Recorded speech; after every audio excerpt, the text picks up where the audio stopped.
അപ്പോൾ ഇന്ന് നല്ല മഴയൊക്കെയല്ലേ, എന്താണ് ഇന്നിപ്പോൾ ചായക്കടി ഉണ്ടാക്കുക എന്നിങ്ങനെ ആലോചിച്ചിരിക്കുന്നു. എനിക്കൊരു എത്തും പിടി കിട്ടില്ല. എന്താ ഇപ്പം ഇന്ന് ചായക്കടി ഉണ്ടാക്കുക? ആ, അപ്പോഴാണ് ഞാൻ ആലോചിച്ചത്, നമ്മൾ പണ്ടൊക്കെ നമ്മളെ വീട്ടിലും അങ്കലവാടിയിൽ നിന്നൊക്കെ കിട്ടുന്ന ഒരു മഞ്ഞ കളറിലുള്ള പൊടിയില്ലേ, അത് വെച്ചിട്ട് അത് വീട്ടിലുണ്ട്. അത് വെച്ചിട്ട് നമുക്ക് നല്ലൊരു ചായക്കടി ഉണ്ടാക്കാം.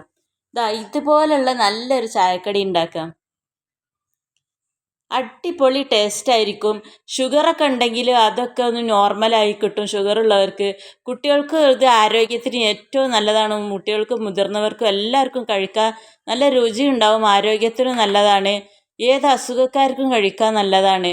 അതിന് വേണ്ടിയിട്ട് നമുക്ക് എന്ത് ചെയ്യണം, കുറച്ച് കമ്പത്തിൻ്റെ പൊടി എടുക്കണം, റവപ്പൊടി എടുത്തിട്ട് അത് നല്ലോണം ഒന്ന് വറുത്തെടുക്കണം കേട്ടോ. ഇതുപോലെ ഒന്ന് വെച്ചുണ്ടാക്കാൻ പറ്റില്ല, അതൊരു കയ്പ്പ് രസം വരും. അപ്പോൾ നമുക്കിത് ഉപ്പുമാവാക്കി എടുക്കണമല്ലോ.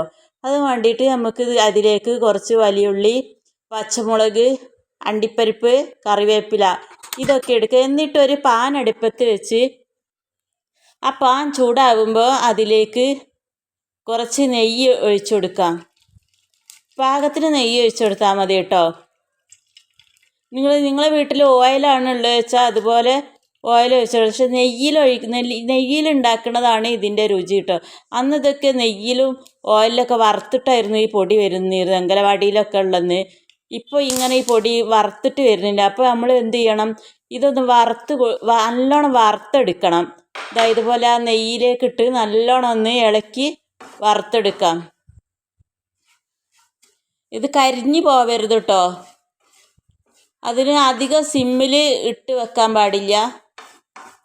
അധികം നല്ല സിമ്മിലിട്ട് വെക്കണം. അത് നല്ല തീ കൂട്ടി വെക്കരുത്.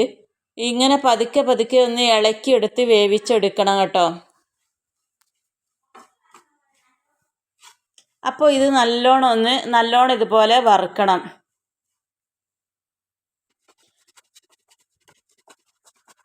നല്ലോണം ഒന്ന് വറുത്ത് കിട്ടട്ടെ, അപ്പോഴാണ് ഇതിൻ്റെ രുചി ഉണ്ടാവുള്ളൂ.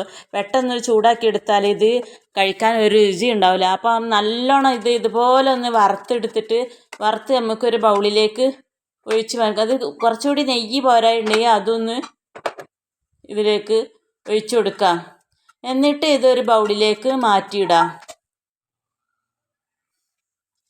ഇതുപോലെ ഒരു ബൗളിലേക്ക് മാറ്റി കൊടുക്കാം. ഇനി നമുക്ക് ആ ഒരു പാൻ അടുപ്പത്ത് അതിലേക്ക് കുറച്ച് നെയ്യ് ഒഴിച്ചിട്ട്, നെയ്യ് ചൂടായിട്ട് അതിലേക്ക് ഈ വലിയുള്ളി നല്ലോണം ഒന്ന് മൂത്ത് വരുന്നത് വരെ ഒന്ന് വഴറ്റി കൊടുക്കാം. പിന്നെ നമുക്കിതിലേക്ക് കുറച്ച് പച്ചമുളക് അരിഞ്ഞ് വെച്ചല്ലേ, അതൊന്ന് ചേർത്ത് കൊടുത്തിട്ട് നല്ലോണം ഒന്ന് വഴറ്റിയെടുക്കണം. ഇനി അടുത്തത് അതിലേക്ക് അണ്ടിപ്പരിപ്പ് ഒന്നെടുത്ത് വറുത്ത് കൊടുക്കാം. കറിവേപ്പില ഇതുപോലെ ഒന്ന് വറുത്തെടുക്കണം.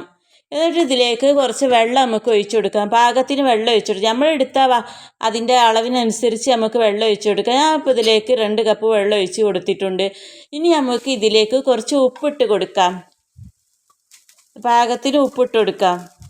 ഇനി നമുക്ക് ഈ വെള്ളം ഒന്ന് തിളച്ചിട്ട് അതിലേക്ക് നമ്മൾ ഈ വറുത്ത് മാറ്റി വെച്ച റവപ്പൊടി ഒന്ന് ഇതിലേക്ക് ഇട്ട് കൊടുക്കുക. എന്നിട്ട് നല്ലോണം ഒന്ന് തിളച്ച് വെന്ത് വരട്ടെ. അപ്പോൾ നമുക്കിതൊന്ന് മൂടി വെച്ച് കൊടുക്കണം. ഒരു 10 മിനിറ്റ് കഴിഞ്ഞിട്ട് നമുക്കിതൊന്ന് തുറന്ന് നോക്കാം. അപ്പോൾ അത് നല്ലോണം വെന്തിട്ട്, ഇപ്പോൾ വെള്ളമൊക്കെ വറ്റി നല്ലോണം വെന്തിട്ടുണ്ട്. നല്ലോണം വേവിച്ചെടുക്കണം കേട്ടോ. ഇതിപ്പോൾ നല്ലോണം വെന്തിട്ട് അടിപൊളി നല്ല ഉപ്പുമാവായിട്ട് നല്ല രുചിയാണ് കേട്ടോ ഇത് കഴിക്കാൻ. ഇത് വൈകുന്നേരം ചായൻ്റെ ഒക്കെ കൂടെ കഴിക്കാനും, ഇനിയിപ്പോൾ 10 മണിക്ക് രാവിലെയൊക്കെ ഉണ്ടാക്കി കുട്ടികൾക്ക് കൊടുക്കാനും എല്ലാവർക്കും ഇത് ബെസ്റ്റാണ് കേട്ടോ. അതുപോലെ ഷുഗറുള്ളവർക്ക് ഇത് കഴിച്ചിട്ടുണ്ടെങ്കിൽ ഷുഗറൊന്നും കൂടില്ല, ഷുഗറൊക്കെ നോർമലായി വരും. ആരോഗ്യത്തിന് ഏറ്റവും നല്ലതാണ്. അപ്പോൾ ഇതുപോലെയൊക്കെ അടിപൊളിയായിട്ട് നിങ്ങളൊക്കെ ഇതുപോലെ ഇതൊക്കെ ഉണ്ടാക്കി ഉപ്പുമാവൊക്കെ ഉണ്ടാക്കി നോക്കൂ കേട്ടോ. വീഡിയോ ഇഷ്ടപ്പെടാൻ ലൈക്കും ഷെയറും സബ്സ്ക്രൈബും ചെയ്യണേ. ഇത് എല്ലാവരിലേക്കും എത്തിച്ചു കൊടുക്കണം. അപ്പോൾ ഓക്കെ.